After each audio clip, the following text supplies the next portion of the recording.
Ahluwalia, my colleague Kishore Chandra Dev, Dr. Singh, Dr. Sinha, Mr. Sinha, my erstwhile secretary, but more than a secretary, a real visionary in the field of rural development, Dr. Parshuraman, director of the Tata Institute of Social Sciences, Muruganandam, my colleague, and all the young men and women who have been selected as the first batch of the PM's Rural Development Fellows, guests, Pramod Sinha, one of India's most outstanding institution builders, the man who made the Indian School of Business in Hyderabad almost single-handedly. He'll be speaking to you. Secretaries, Aruna Sharma from Madhya Pradesh, and people whom you will be interacting with in the course of the next couple of years, and friends. First of all, I'm delighted that we have finally, 8 months after the idea was first conceived, launched this program. Now, 8 months in a government setting is a record, because normally when the idea takes place to its actual implementation, first of all, out of every 10 ideas that you have in government, 9 will have a natural mortality rate, and that one that remains will take a couple of years to actually see the light of day. But thanks to the support that we have had from Dr. Singh, Mr. Muruganandam, Mr. Sinha, and all my colleagues like Mr. Ahluwalia and Mr. Kishore Chandra Dev, the Prime Minister, the Home Minister, who were present when the idea was first mooted on the 13th of September, we have, within 8 months, been able to launch this program. Now, this is a leap in the dark. So we don't know what's going to happen with this program. It's going to be a learning experience for you. We have tried to make it an earning experience also. Not very lucrative from a private sector standard, but certainly from a public sector point of view, a fairly decent compensation package is going to be offered. So learning will be there, earning is also there, but more importantly, it'll be a yearning experience for you, I hope, because you're going to be going into the 78 what is politely called IAP districts, but what are actually Naxal affected districts. And we should call a spade, should take the bull by the horns, and not say IAP districts. They are Maoist violence affected districts. Now, I'm sure during the course of your orientation here, you will get much more into the details of why these districts have come to be with what they are today. They are in Bihar, West Bengal, Chhattisgarh, Orissa, Jharkhand, Madhya Pradesh, Andhra Pradesh, and 3 districts in UP and 2 districts in Maharashtra. So that you will get a much more detailed understanding of these 78 districts. But by and large, as Mr. Kishore Chandra Dev has explained to you, the bulk of these districts are tribal dominated districts. The bulk. There are exceptions. But the bulk of these districts are districts where the tribal population is very substantial. Number 2, the bulk of these districts are forest-rich districts. These are areas where forest cover is very high. Gadchiroli in Maharashtra, for example, is 74% of the land area in that district is under forests. These are also districts which are rich in mineral wealth. Many of these districts are rich in minerals and natural resources. And many of these districts happen to be in the tri-junction. They are in the area in which you have 3 states, Andhra, Chhattisgarh, Orissa border, Maharashtra, Chhattisgarh, Andhra border, Jharkhand, Bihar, Bengal border. So you find, if you take the map of India and locate these 78 districts, and I hope Malika and Muruganandam would give them that map, you will see that most of these districts happen to be in these tri-junction areas.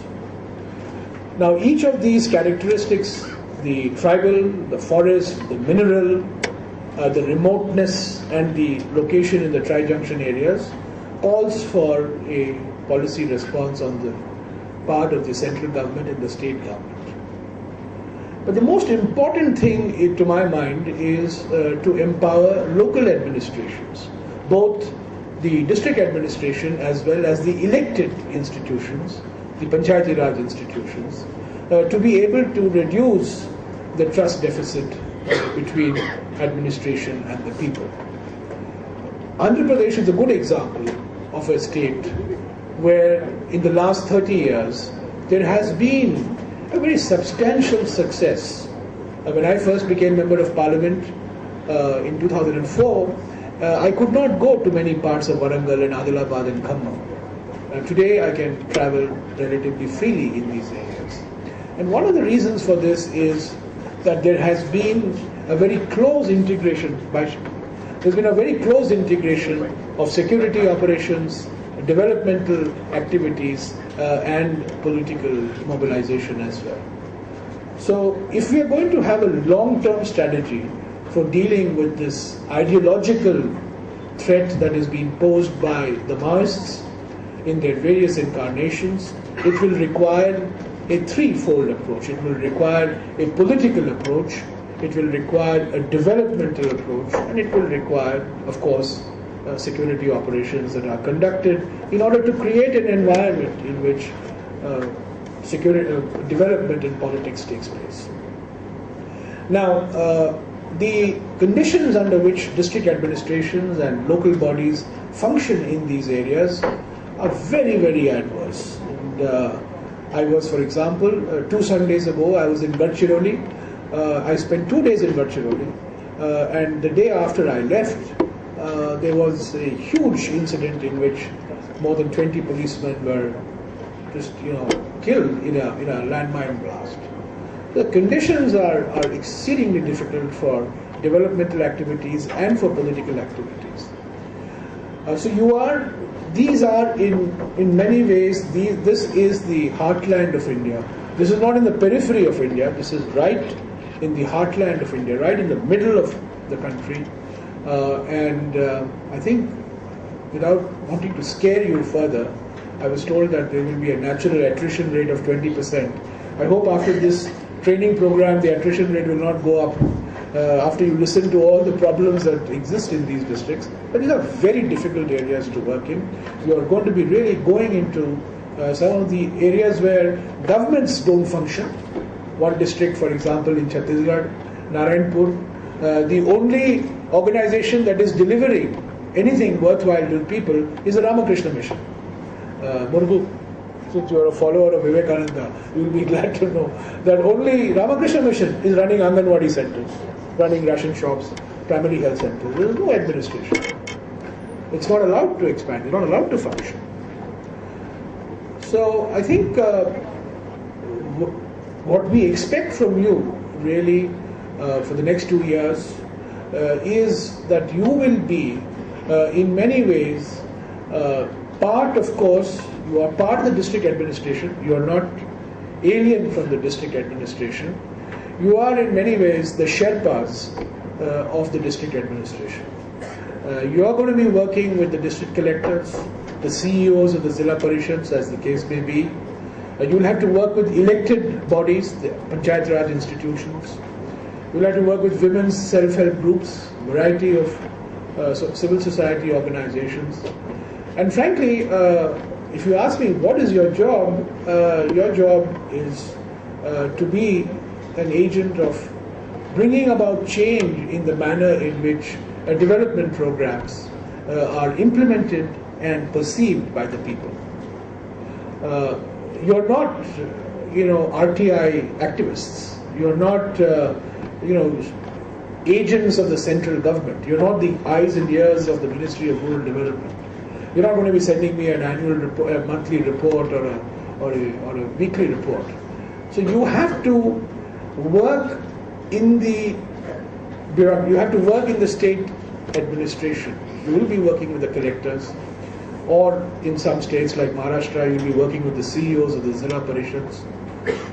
But at the same time, you'll have to maintain a sense of distance in order to have a sense of independent evaluation and assessment of where things are, how programs are being implemented, making people aware, as Kishore was just mentioning, making people more aware of their rights and entitlements under various development schemes, and working with the collectors. In fact, when this idea was first mooted on the 13th of September, some of you might recall, the maximum positive response to it came from the collectors themselves.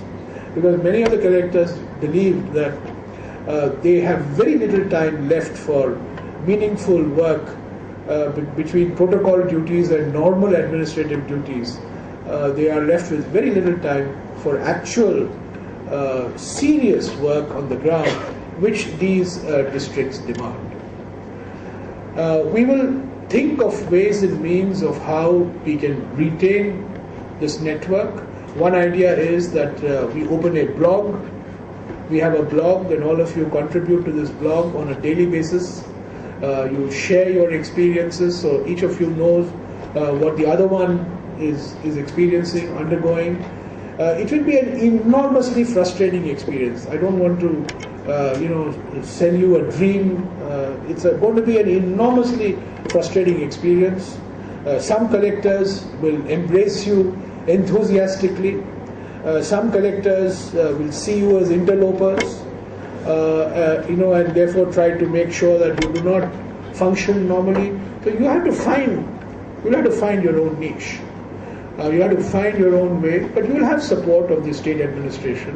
You will have the support of the state rural development secretaries, many of whom are present here today. You will have our support of the Ministry of Rural Development. So you're not alone, but ultimately you are on the ground and you have to navigate between indifference of certain people, hostility of certain people, and curiosity as to who are these PMRDF guys?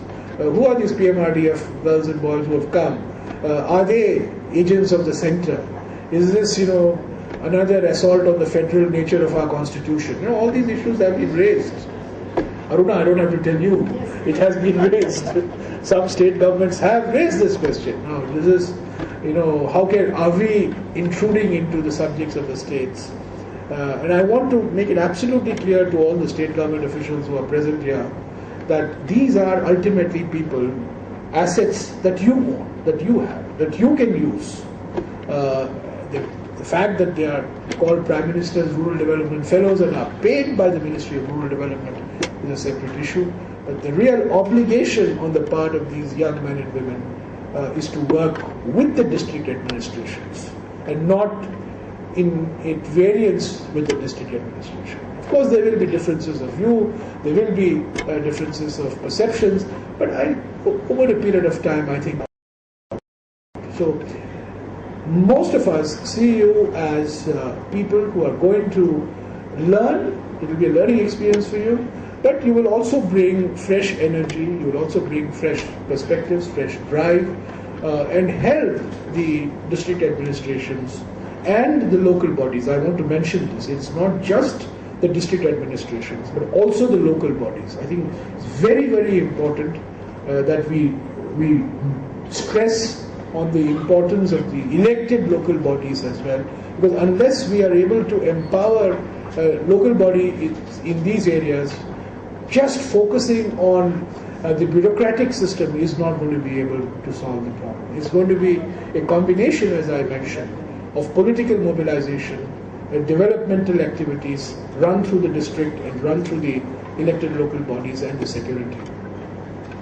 So I don't want to say anything more than this. I'm sure that we have lined up a very good training program. Tata Institute of Social Sciences has a long record of training people to question the system. And I'm sure that a lot of incendiary literature will be supplied to you. Remember, Medha Patkar is one of the alumni of Tata Institute of Social Sciences. Am I right, Dr. Parashar? And many others like this. So I'm sure that you will get a lot of literature. One report that I would like you to read, if it is not there in your reading material, is actually a planning commission document. Sometimes the planning commission also can go off the beaten track.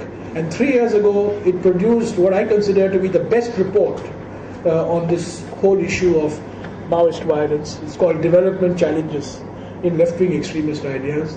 I hope it's part of your reading material. It's part of the reading material. I would urge each and every one of you to read it, because this was a report prepared by some of the best minds, some of the most sensitive minds, and some of the people who have had long years of experience on dealing with this whole Naxal issue. People like Mr. Shankaran, unfortunately, who's no more, people, Mr. Bandyopadhyay, who's now a member of Parliament. A large number of such people who have been associated contributed to this report, and many of these recommendations, I'm glad to say, are reflected in the 12th five-year plan document, which I'm sure that Mr. Ahluwalia will talk about.